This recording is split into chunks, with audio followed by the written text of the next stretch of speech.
Bonjour, vous avez écouté le discours de Fabien Roussel. Qu'est-ce que vous en avez pensé?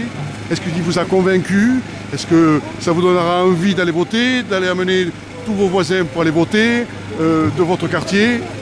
Dites-nous. Alors je l'ai trouvé convaincant, offensif et oui, ça me donne envie de voter pour le 9 juin pour la Gauche Unie, la liste portée par Léon Desfontaines, et de convaincre mon entourage à voter pour cette liste qui défend le monde du travail.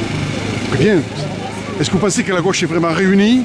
Que, comme il le dit, il faut que la gauche soit réunie. Est-ce que vous pensez qu'elle est vraiment réunie, cette gauche? Vous sentez qu'elle est réunie? Alors je pense qu'elle est réunie, oui, au travers de la liste de Léon Desfontaines. Il y a beaucoup de syndicalistes, il y a aussi beaucoup de gens, il y a des communistes, mais il y a aussi, je crois, beaucoup de gens qui viennent de chez Montebourg. Il y en a de la France Insoumise? Il y a Lionel Morel qui nous a rejoint, qui avant était sur la liste France Insoumise. Il a quitté nous a rejoint. D'accord, il a rejoint. Pardon? Il a rejoint la liste. Il a rejoint notre liste, oui, Gauche Unie. D'accord. Vous pensez que justement... Oui, il y a aussi le mouvement de chevènement, oui, effectivement. Donc c'est quand même une gauche qui se rassemble? C'est une gauche qui se rassemble sur la question sociale qu'on veut porter à l'Union européenne. Donc il faudrait plus de gauche à l'Union européenne pour faire barrage à l'extrême droite et à l'extrême droite, oui. Il faut que toutes les listes de gauche atteignent les 5%. Si notre liste atteint les 5%, c'est 5 députés en plus et 5 députés en moins pour la droite et l'extrême droite. Donc toute la gauche devrait avoir au moins 5%. Fabien Roussel disait que les gens allaient voter à droite parce qu'ils étaient en colère, énervés, qu'ils n'arrivent pas à obtenir ce qu'ils veulent. Et justement, il faut leur dire... Oui, que ce n'est pas la bonne solution. Comme l'a dit plusieurs fois Léon Desfontaines, c'est la fraude sociale, le programme du RN.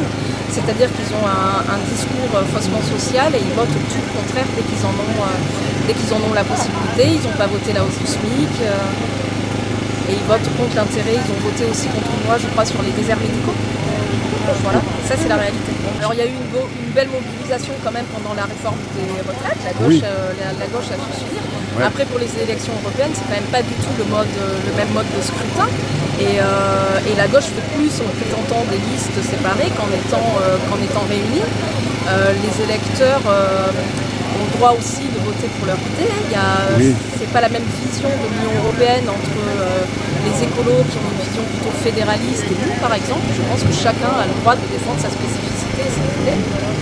Donc, quel message vous avez de faire passer à nos concitoyens qui vous écoutent et vous avez de leur dire, écoutez, allez tous voter le 9 juin. De se mobiliser pour les élections européennes. Je sais que c'est les élections qui donnent peut-être le moins lieu à une participation des électeurs, mais c'est des élections qui sont importantes. Il y a quand même beaucoup de choses qui se décident à l'Union européenne et il faut aller bagarrer pour nos emplois, pour nos services publics, et donc il faut voter pour la gauche. Pour expliquer aux jeunes qui ne vont pas voter que c'est leur avenir aussi qui est en jeu. Bien sûr.